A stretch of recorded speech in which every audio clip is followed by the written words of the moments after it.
What's going on, everybody? Welcome back to the channel. I'm Steven. This is Steven in Stereo, and in today's video, we're going to be diving into our second installment of our McFly discography dive. It's actually our third installment because I've done Power to Play as an album reaction, but we are now working in chronological order through the McFly discography. I just did Room on the Third Floor. It was a fucking awesome contender, solid first album, and it really, for me, kind of like solidified what's kind of existed in their whole career. From checking out that first album to their most recent album, you can just like, so much of them has never changed, but their like talent, their songwriting, everything has gotten so much better. So I am loving this dive that we are doing. So in today's video, we're doing the album Wonderland. Now, before we get into today's video, I just want to plug my Patreon. This video, if you're watching this on YouTube, is already up on Patreon as a full uncut album reaction. So what I do is I record this, I press record, we jam the entire album together. That video goes up on Patreon. There's over 100 albums on Patreon, and with McFly, all of the McFly albums, as we react to them, will be available over there as full uncut album reactions. But I like to do that. I like to just go through the whole thing. YouTube gets a chopped up version. It's edited. There's short songs. It's a shorter video. But if you want a little bit more of like an intimate video where like we just jam the album together and talk about a lot of pieces of it, links in the description. I appreciate you. I also have some really cool like behind the scenes, like documentary and watch party type things. And when it comes to McFly, got some cool stuff for that, as well as McBusted. And yeah, there's just a lot of cool stuff. So you know what? It's free to go check it out. And if you see some posts that you think you might like, you can always sign up. It's super cheap to sign up. I will tell you that like YouTube does not make money like my YouTube channel, because I react to copyrighted content, and I understand that. But I love talking about music so much. So I'm glad that Patreon exists, because I would not be able to do this full time like I do if not for people supporting me over there. So I never take it for granted. It is just one of the most amazing things to have. I truly appreciate all of you that have given me a platform to be able to nerd out about music and also pay my bills. Thank you. So with all that out of the way, I'm stoked to dive into this. Like I said, Room on the Third Floor, solid debut album. Solid. They are better now, but it was a solid debut because it's all the things I love about that pop punk crossover that they have, while still just being so unapologetically McFly. So we are diving into Wonderland, this first track. And by the way, I probably know a lot of these songs, but because it's been so long since we've done them and they were done as singles, it just makes sense that we just listen to everything. So I'll be okay. Ooh.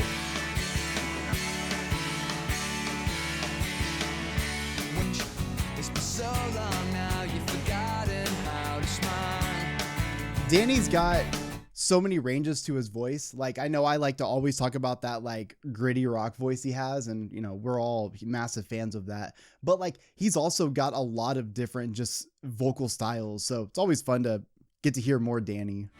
When you're down and lost, yes.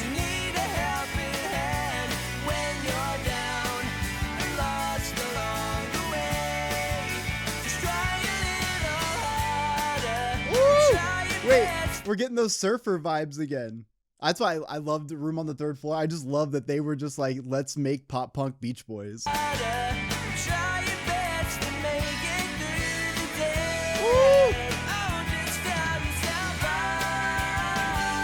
Another thing I really like about the sound too is I was recently taught that McFly is not it's not like a worldwide band. Like, they're an international band.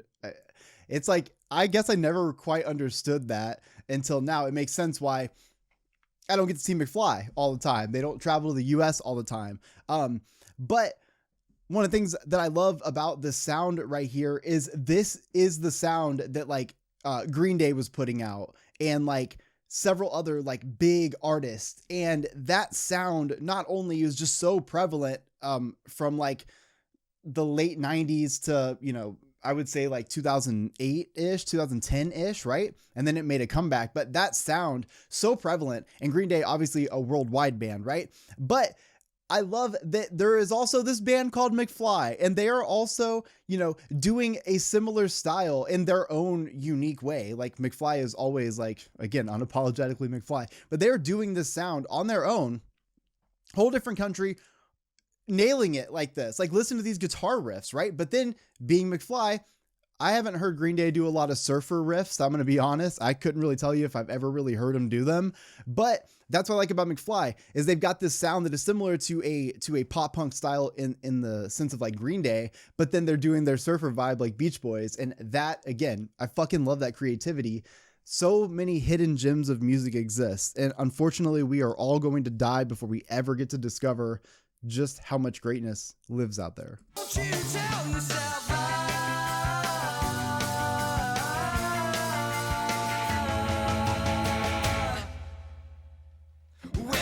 There it is. Fucking great start to an album. Again, just reiterating a little bit about that pop punk style with the surfer vibe. It's what I felt in Room on the Third Floor a lot. You can already hear in this song, just being the intro, it's got that going. I don't think that's going to be the vibe of the whole album. I could be totally wrong, but I just feel like that's a great way to start the album. Like, they just kind of nail that Beach Boys punk thing so much that I actually like hearing it often in their music. Because I don't know, like, is there like in London, is there like surf? Like, do y'all surf? Aren't you? I don't know. I'm gonna say something dumb. I'm gonna say something like you're landlocked or something. I don't fucking know. I need to look at a map. Okay, this next track is I've Got You. Oh, that bass. Oh. You guys know, I talk about the Descendants a lot on my channel. Just one of the bands that really got me into pop punk, but really one of the bands that kind of defined the genre anyways.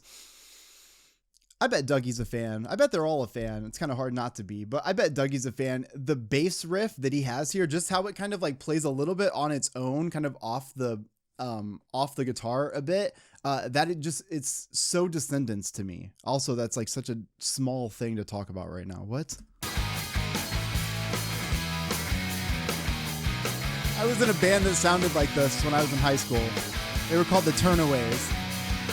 And when I say I was in a band, I played 2 shows with them and I came up with the band name. That's it. And I sold merch, but still, it was a lot of fun and it sounded like this. And I'm down, 'cause I got you. Dude, that right there.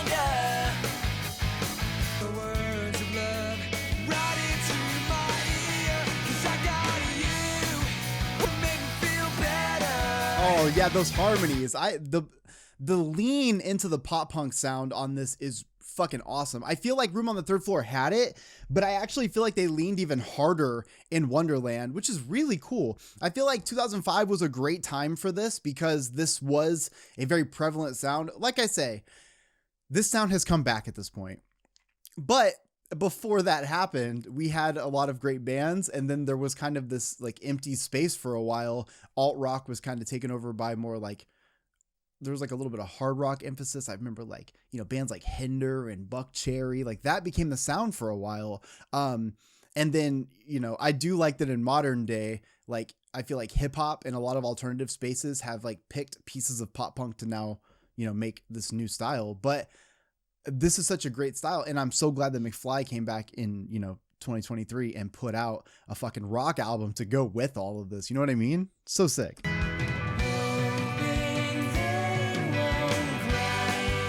Oh, Harry brings those drums back in so smooth. Yeah. Again, I would actually go on to say, I should just ask Dougie. Like, I feel like we've sent enough DMs, I think, that I could potentially ask him this and maybe he would respond. If he does, I'll send it. If he does respond, I'll share it. Well, I'll ask him if it's okay if I share it. But I've Got You. I would be shocked to find out that there is not Descendants influence in the songwriting process when they put this together. This whole last section here, there's like a Descendants record. It's actually you've probably seen it hanging up in my studio before. It's like a Descendants poster. It says American. It's got like him with the American flag. Anyways, that was an EP that came out. So I think there's 4 songs on it. Totally recommend checking it out if you like the sound of this, because you're going to listen to that EP, which came out. Let me see when it came out. So that EP came out in 2004, but prior to that, Descendants has been putting out records forever. Go check it out if you like the sound though. I'm going to ask Dougie, because you can just hear it. Like, this sounds like that demo. Woo!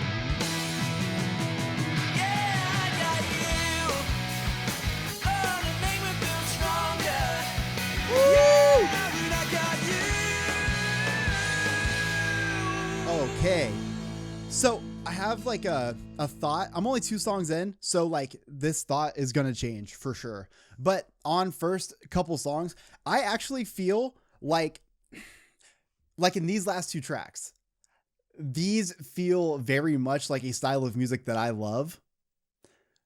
But I actually feel like Room on the Third Floor felt more like McFly in the sense that I've kind of known them to be now. I feel like the songwriting in those songs were a little bit more like written with the purpose of being catchy and maybe even being like singles. And I praised them on that throughout that album. These 2 tracks actually feel more of a style that I love, where you've got these catchy hooks and stuff, but it's never really like so clean that you would be like, oh, I could hear this on the radio. You know what I mean? Like even Green Day's biggest songs, like you hear them and you're like, oh, these are fucking sick. But there's some of those deep cuts that you hear and you're like, this probably would never be on the radio, but like, I really like this style. And that's kind of how I feel about these 2 tracks, where I don't like, they have catchy hooks and stuff, but they don't feel like they were meant to be radio tracks.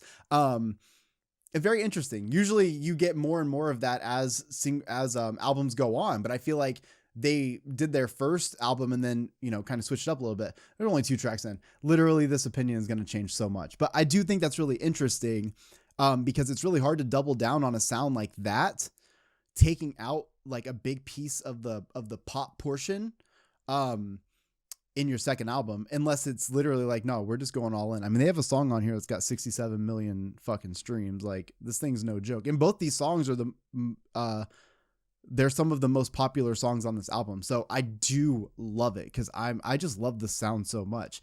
But those catchy hooks are what I feel like I really talked about with McFly in the first album we did. Okay, this is Ultraviolet. There's magic in the air. Tragic love affair. And this is Halloween. Fuck yes.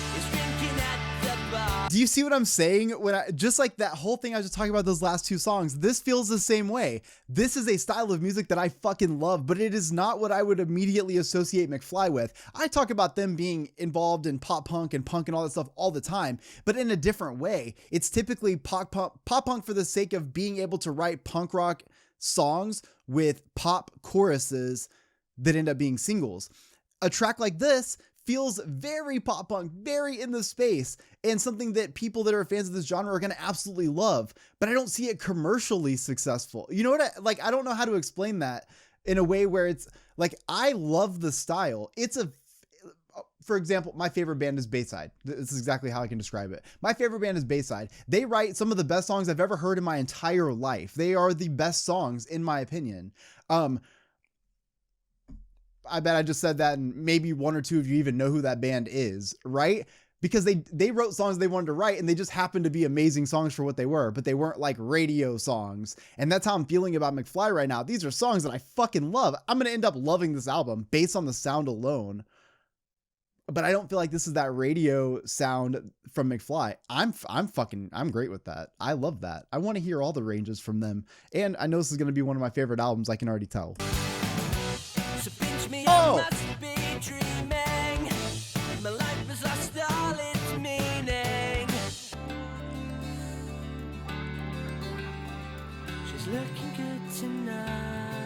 This song's like a journey. There's so many parts to it.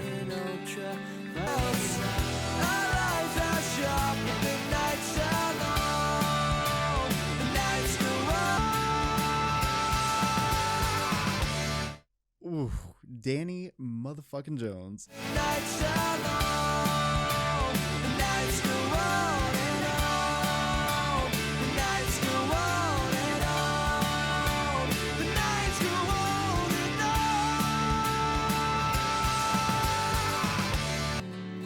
I love the like consistent acoustic guitar that like keeps showing back up. It keeps this like consistent theme throughout the song while we keep getting those like more like aggressive moments. So sick. There's so much atmosphere in this song too. Like, and I feel like all those pieces are why I'm like, it's almost like I feel maybe just very excited that they kind of catered to the punk rock fans in this album. Again, 3 tracks in, literally 1/4 of the album, whole thing could change, but it's kind of feeling that way. Cause like McFly is giving all the things I love about them, but they're giving it in a much more like a less radio friendly, punk space. And you guys know that I'm a huge fan of that. Like, I think that's so sick. It's brave too. Cause like, Room on the Third Floor had those elements, but it definitely had that like pop first kind of like feeling to it. Where this is definitely giving me like, let's get back into the punk for a minute. And I'm just here. I'm super here for it. Okay. Ballad of Paul K. I remember this song. I did react to this before. God, that is just so much truth right there. You guys know I fucking love that.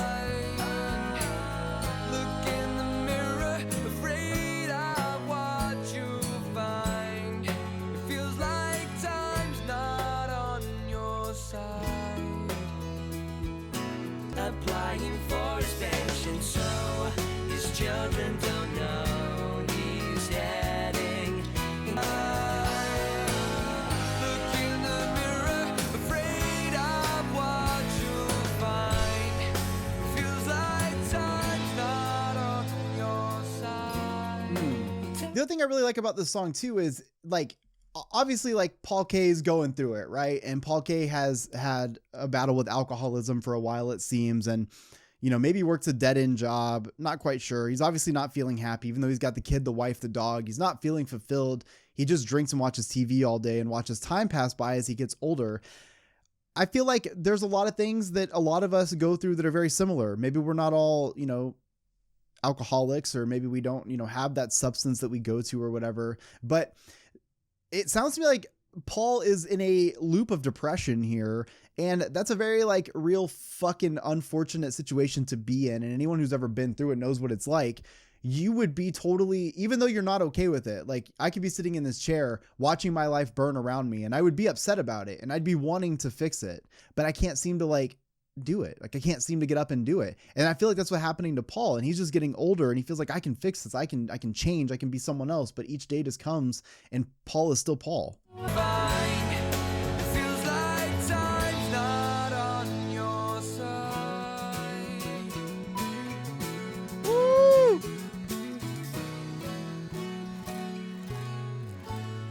Even though I feel like it's a very sad song, it's still McFly, and it still somehow is uplifting to me, even though I don't feel like the end of this really had any resolution. I think that time is not on any of our side. And I think that's the biggest thing. And it sucks. Like me, I procrastinate. It's a down fucking fall of my existence. It always has been. And, it's crazy because the amount of mental torture that people who do this put themselves through all to get to the end of finally doing whatever it is you're supposed to do. Ballad of Paul K gives me like, it's kind of like one of those things that for me, I need to realize that we're all about 1 degree away from being Paul K. Like all it takes is enough bad things to happen kind of in a series, and any of us could be Paul K. So nobody should listen to the song thinking this could never be me, because it fucking could. It takes one heartbreak, one fight. It doesn't take much, and you could be in Paul K's situation. The benefit of knowing a story like this, though, is knowing that, like, at the end of the day, the takeaway is that we have control over some of this stuff. Like, Paul's got everything around him that should be making him happy, but depression or whatever he's in, that is what it is. It's a disease. You can't, you can take medicine, but it doesn't always work.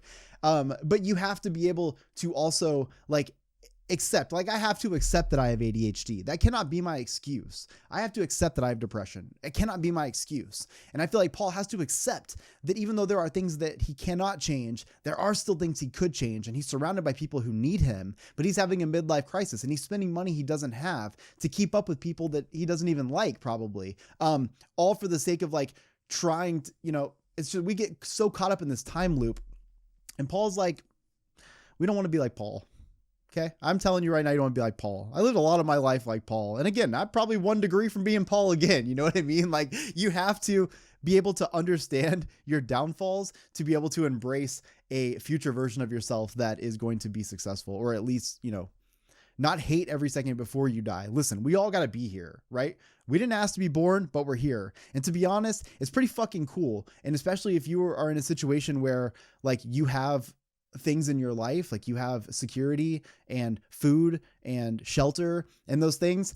I mean, those little things right there are more important than anyone could ever understand. And a lot of us have those. If you're watching this on your computer right now, you're more well off than like a lot of people probably are. And we have to be able sometimes to at least embrace the good, because we didn't ask to be here, but we're here. So would we rather enjoy the time while we are here, or would we rather feel like shit? And some people don't have a choice. Remember, some people are born with these awful diseases. Some people are born in situations that are never going to be good for anybody. And I don't know. Sometimes I just feel like we owe it to like ourselves, or like to people that maybe didn't have it as good, to like try to live the best life we can. And I'm talking all this right out of my ass, because like as someone with depression, again, 1 degree from Paul, like, come on. But I always want to try. Like, I don't want to feel pain, you know, I don't want to feel sad. And if I'm going to be here for hopefully 90 to 100 years, I also don't want to like spend 90 years in suffering. Like, yeah. All right. I don't know why I got all deep. I want to hold you. Oh shit. And I'm for the broken-hearted, marching through the streets. I wanna hold you. Dude. My skies are turning black. Honestly, I'm gonna also, I don't know if I can get a reply from Danny. I'm not sure. I'm gonna ask Danny too, because if you listen to his vocals in this and you go back and listen to the Descendants, I feel like Danny was listening to Milo from the Descendants a lot. Like, I feel like the voice is so similar right here. I wanna hold you. My skies are turning Right here. black. That's crazy. That's crazy. Dude, if I had unlimited time right now, we would just listen to the Descendants album together while we're listening to this song, just so I could go back at the end of that album, continue this song and say, do you see what I'm saying? That's why we all need to hang out in person. And I'll do anything you ask. I wanna hold you back. Oh, fuck it. I'm going to pull up at least one song. This song's called Hope. That's what they say when they play it live. Why can't you say you talk to me? You're already thinking about someone else. You hear the bass too? What I was talking about with When it Dougie? comes home, your bed is on and I'll be gone. But I know my day will come. You know I'll be there. My day will come. I do hope that in hearing that song, the song's called Hope, so that wasn't a pun, but I do hope that in hearing that song, you can understand where some of my influences come from in music, because that should be it right there. That is the birth of pop punk, was the Descendants. So like, and that album came out in the 80s, and I just feel like I hear Danny Jones as Milo.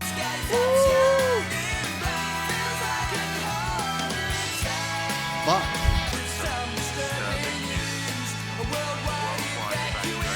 Okay, that's sick. I am a fan of little things like that. Like, definitely, like when I make songs, I try to add little like either like little ad libs or little like vocal moments. And I like that in this, it sounds like it's being radioed in while we're also getting it sung. Little pieces like that of music production are always so fun, because it makes the song like, I guess it makes it feel more than just a song. It adds like another layer of like theatrics to it that makes it feel like more real.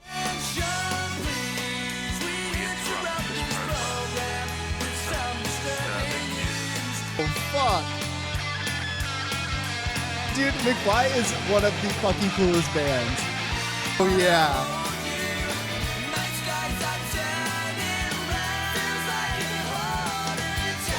I don't know commercially, like what this album did. I don't even know if that was even the goal at that time. But I definitely want to know Room on the Third Floor versus this when it comes to like, I don't know, like fan reception or album sales or something. The only reason being is that, again, this is another song it's perfectly written. I just showed you the kind of music that I like to listen to that is inspired, or like all the punk I like to listen to, right? So like, you know, the kind of sound I like. That band was not a fucking radio band. This song and these don't sound like singles to me, but Room on the Third Floor had a little bit more to it. I'm just glad they made a record. And you know what? They did the same thing with Power to Play. Let's just be honest. Like, Power to Play has big songs that were single worthy, but that's because singles work a little differently these days. As long as you have a video, you're putting out a single. You know what I mean? It's not just about radio play, but around 2005, we're still kind of like, you know, the radio still really mattered, or like having a big single on a playlist really was like the most important thing. But I feel like this record is just super punk. Like, I don't know. I got to know kind of like what the vibe is. Like, what were people thinking? Like, I think this is fucking sick, but this is definitely not their single material. You know what I mean? Like, this is a record I'm going to pick up and go to. Same with Power to Play.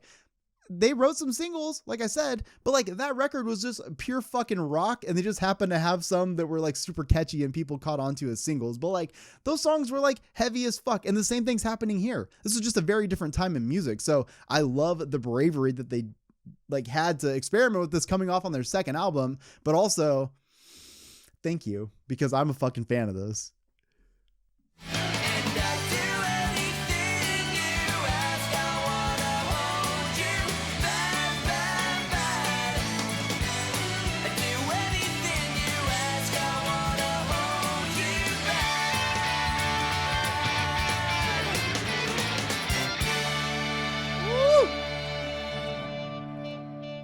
Yeah, I gotta say that between Danny's vocals in this, giving me those Descendants vibes, and that guitar work in this, another absolute fucking banger here. Amazing songwriting. I love the composition. We're not overcomplicating things here, but I do love that even in that punk space, they're really adding those like guitar solos and stuff, really bringing that rock element to it, because, you know, punk, for the most part, there's only a handful of chord progressions. I talk about this often. Like, there's only so many chord progressions that you're doing in standard tuning. And punk, it just is what it is. But being able to add those really good like lead guitars and stuff, I just think that really separates the music a lot and just shows how talented McFly is just on a musical basis. All right, Too Close for Comfort. Never meant the things I said to make you cry, and I say I'm sorry. I regret Okay, all these mistakes. the guitar in the back, super emo. Fucking love the sound. Said to make you cry, and I say I'm sorry. And like palm muted, but like fucking shredding. Yes, I regret all the comfort you're pushing me out when I wanted in. What was I just? You love me, and now that I find that you paper. There's so much. I'm purposely not saying anything because there's so much that's kind of going on in this song. Like, from a vocal standpoint, they are just absolutely crushing this. I love the delivery. Emotion is so fucking heavy, but at the same time, there's so much going on in the instrumentation too that I'm trying, like, they really created an entire fucking moment here. The guitar, there's like these palm muted pieces, but then every once in a while it kind of like gets this delay on it. And it's just like, there's so many kind of pieces in my ear right now. This is a really, like, this is fucking top tier McFly. Oh shit.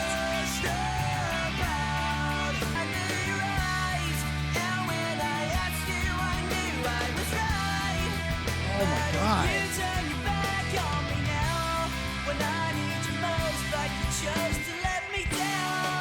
I don't know, like, if you guys play guitar, then, you know, it doesn't mean as much when I say this, but like for anyone who doesn't play guitar, if you've ever picked up a guitar that's like been set up, it's like all through the pedals and everything, and the distortion is there, you don't understand the power that you hold in your hand when you pick that thing up and you accidentally hit some strings. Like, not only do you feel everything, but like you just like, it is just so crunchy and distorted, and you feel like with a couple strums you could fucking take out the entire planet. That kind of power is happening, but it's mixed kind of low. So like, they were really smart, because if you fucking bump the volume on that, we're not listening to anything else. So it's got this like, it's in the mix. It's definitely back there. Dude, I am loving how melodic it is, because this ballad is already very emotional. It's very heavy. It's very moving. but like you have these like harmonies and these melodics that are kind of happening in the back. These riffs really, it like brightens up a space, but then it also at the same time makes it even more emotional. It's super fucking good. Oh my God.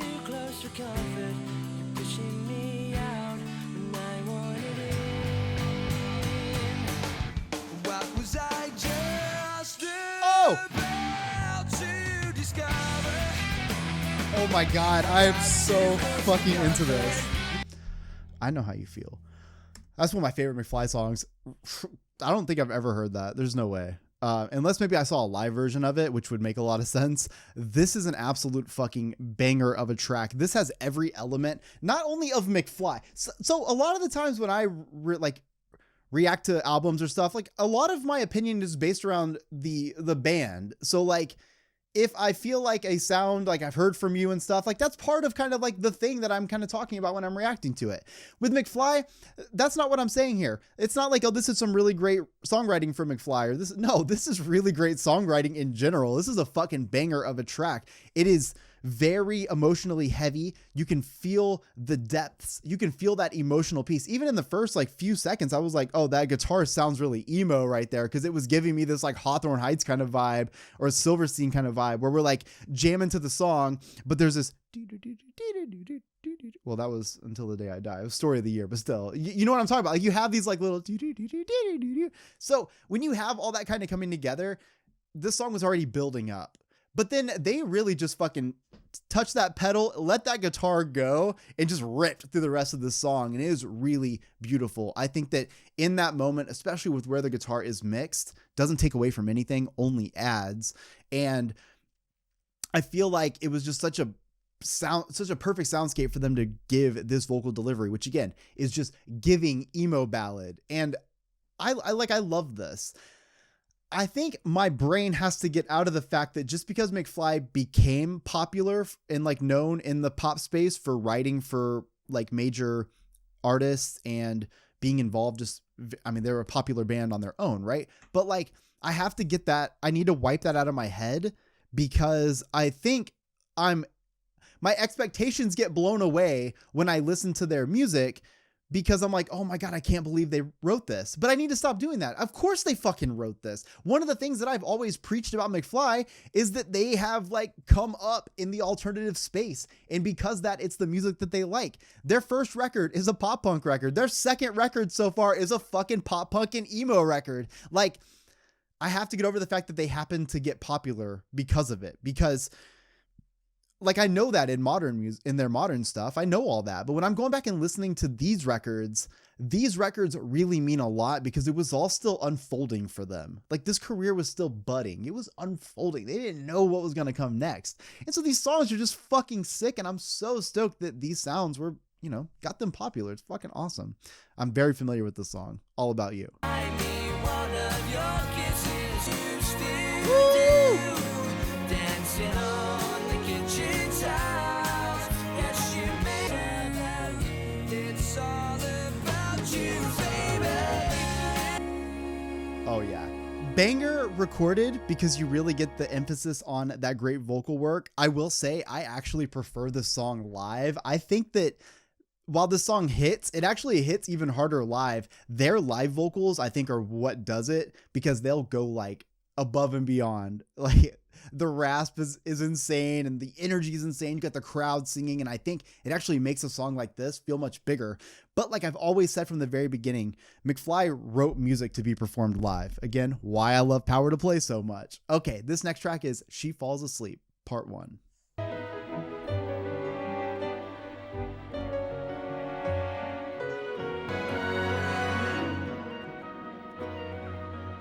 Oh, yeah.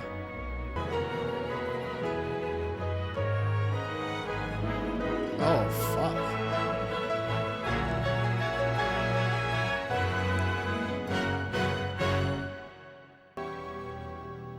She falls asleep and all she thinks about is you.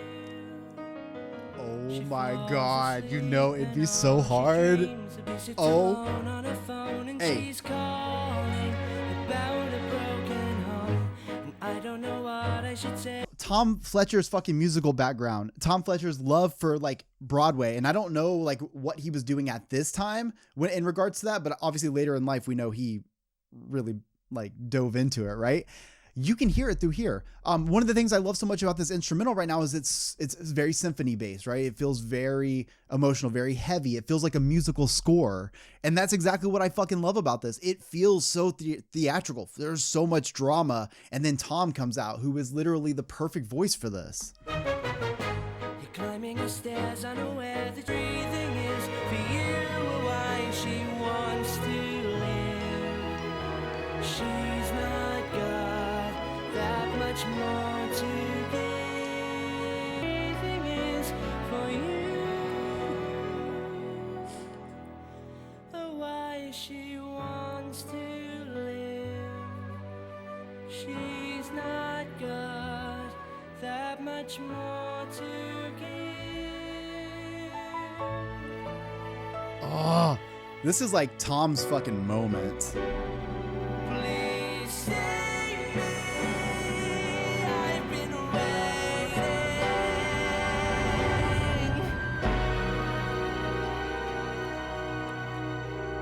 Oh my God. It is just like, it is Tom's fucking moment. I feel like it is every bit of epic that you would want it to be. Every little piece of symphonic perfection is here. It is ever present. We are here experiencing Tom Fletcher's theatrical debut. Hi, this is She Falls Asleep featuring Tom Fletcher. To be honest with you, one of the most like iconic fucking McFly moments here. Really just an iconic Tom Fletcher moment, because I don't know where he was at with his musical endeavors, but this is a fucking, here's your tryout right here. Like, just submit this to Broadway. Like, this is incredible. And it's very powerful. There's so much that's kind of happening here. Okay. Don't know why. Why did I just let it slip by? Know your game, let alone her name. Okay, for all the things I love about this sound, I will say that it feels a little non-McFly to me. Like, it's weird to say. I guess that's why I like doing this, because like it makes me have to like say things like this. It's actually like a little bit of a generic sound for them. Like, typically they're a little bit more like experimental, even in something that is like a really like cut and dry. But this to me feels a little bit generic, but I want like almost as if it sounds like it's going to be the intro to like a TV show, which if that was the plan, this is the perfect sound. But this doesn't sound really like McFly to me, you know? It's good. And it definitely like nails all the sounds of kind of this space, but it doesn't sound like them at all.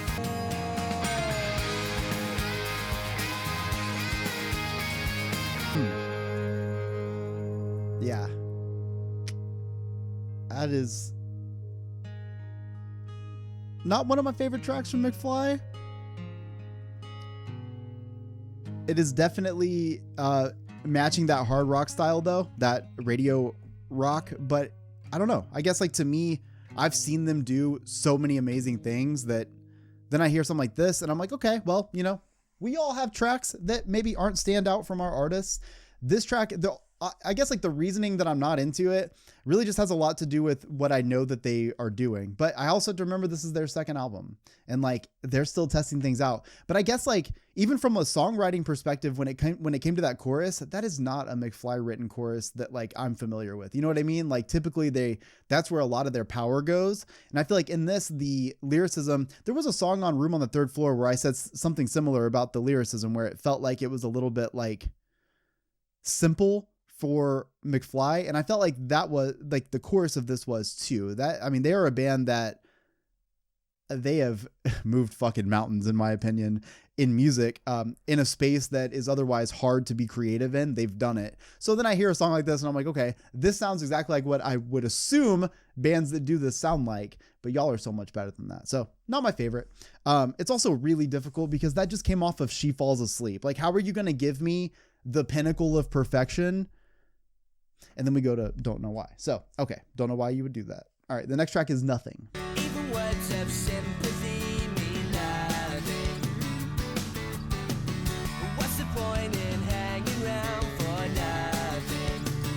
Dougie was definitely in his punk rock era at this time, not only from just the way that he's playing, but also the effects that he has, the distortion, the tuning, the pedals, everything that he's got down is just giving like 2000s punk rock, like specifically like Fat Wreckers 2000s punk rock.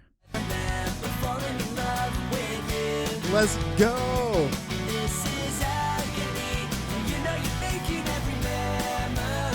Okay, like this is what I was looking for right here. These harmonies, this writing style, this is what McFly has done on almost every song I've ever heard from them, and it's perfect.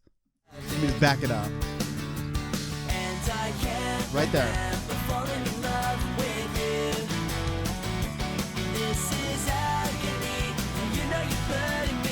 Let's go. Oh my God. Yes. That's why I was fucking critical of that last song. This is why. This is why. She Falls Asleep and Nothing are the reason why I'm critical of track 10.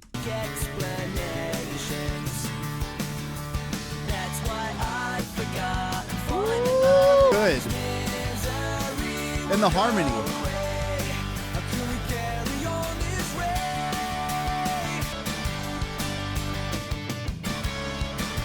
This right here is just, this is McFly. This is it. This is what I just expect from everything from them. It doesn't even matter what the style of sound is that is coming out. There's a certain type of execution that they have on almost every song, and this is it.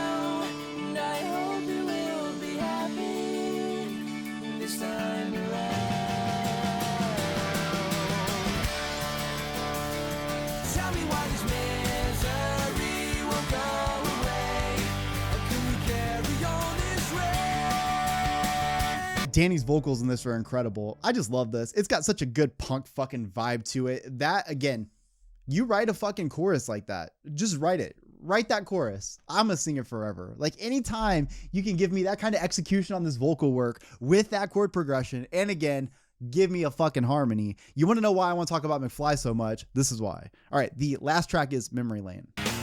Dude, Dougie and his fucking bass throughout this whole album.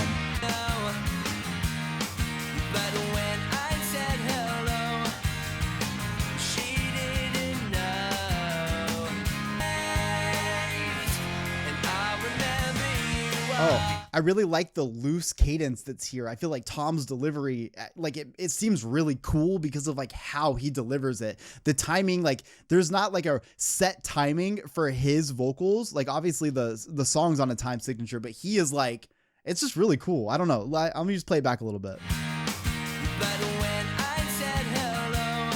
It just feels very chill.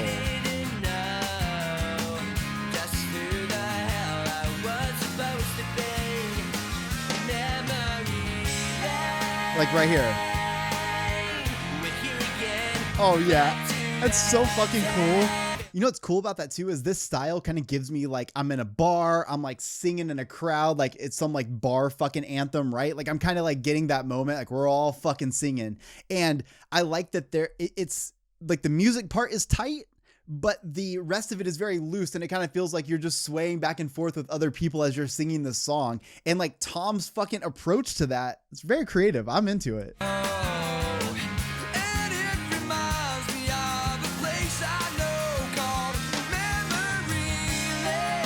yeah, right there. Right there.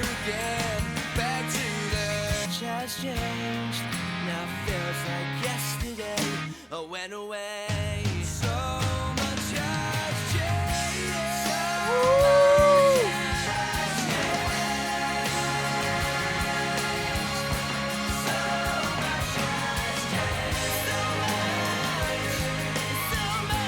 We've got this seems to be about a 40-second fade out here. And y'all know my opinion on fade outs.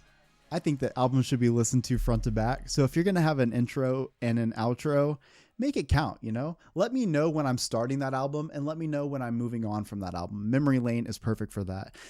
I don't know what the 2 years were that they were gone. I don't know if this is somehow symbolic of they put their record out and they toured or something, but even only being gone 2 years, coming back, no one knows who you are, but everything in your life has changed, right? And that could be from anything. That could be literally y'all going to college or something, and like you come back home and everything's different.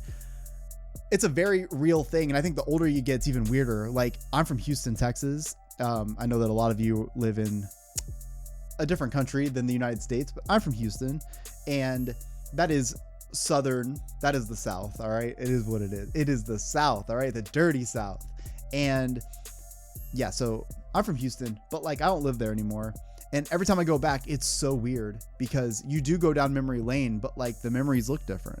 I can't imagine being like 60 and going back to my hometown that I haven't been to in 30 years. And everything's different and everything's changed. So not even just from just a relationship standpoint, sometimes just leaving where you're from and coming back, you do go through a trip down memory lane, even if it's only been a year. It's amazing how that works. So let's talk about it.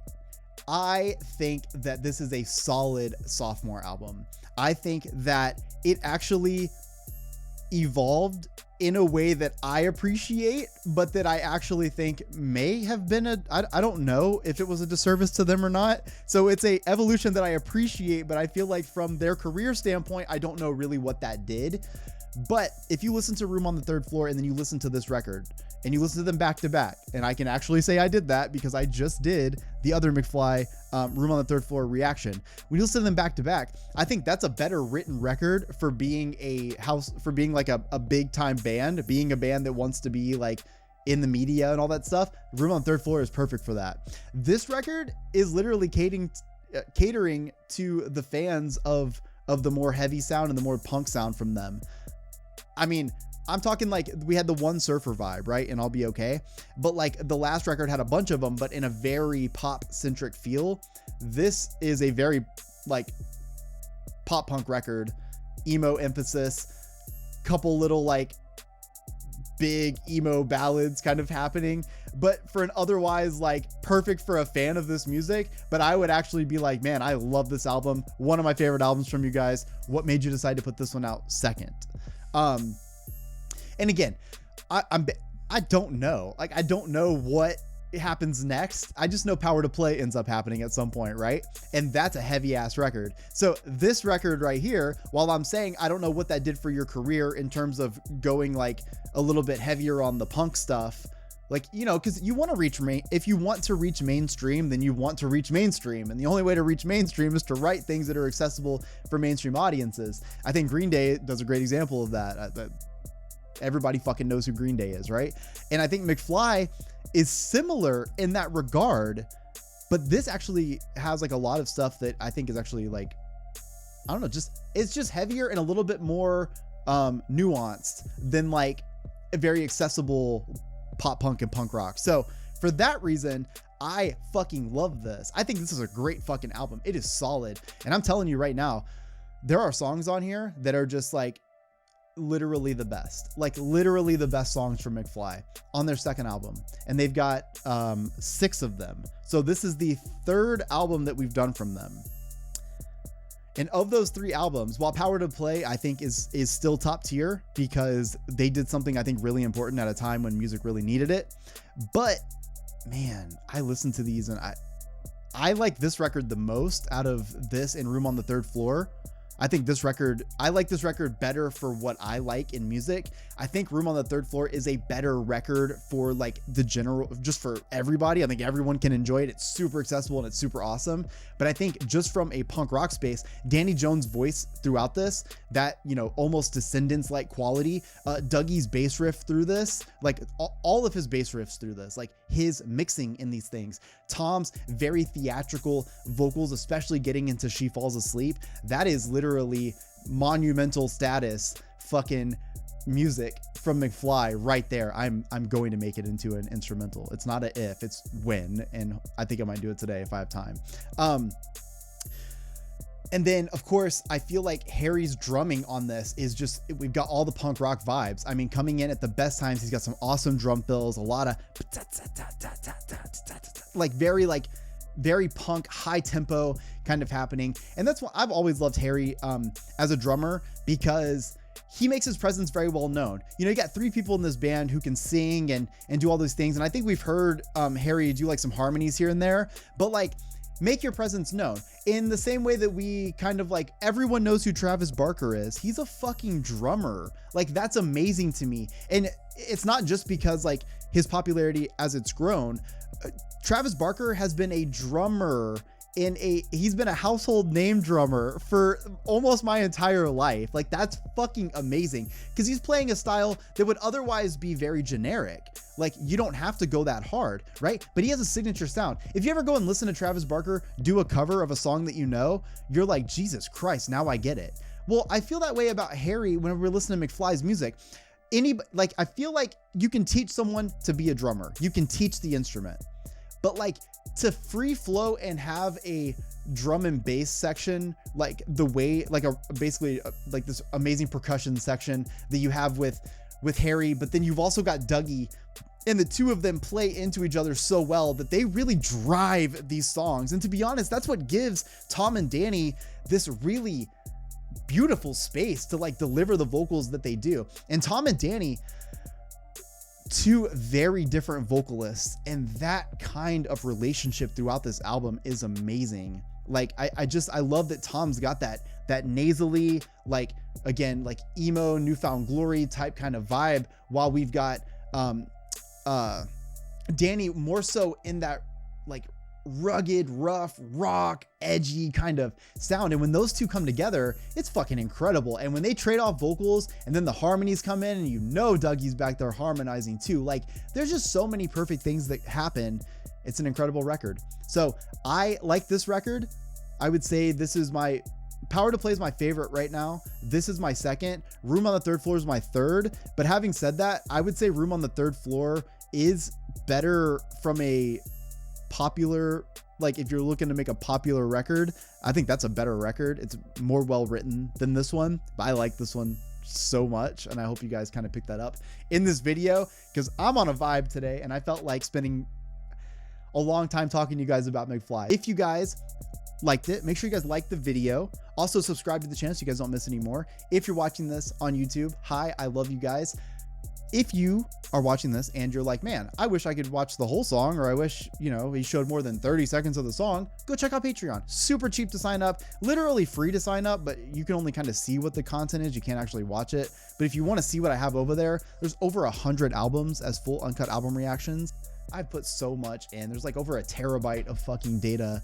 It's amazing. So I love you guys. I hope you guys enjoyed this video. I hope you guys enjoyed McFly. Like I said, smash that like, subscribe. Let me know in the comment section your 3 favorites on this, and we're going to be doing the next McFly album very soon. I didn't realize that there's only 3 left. So yeah, I love y'all. I'll see you in the next one. Peace.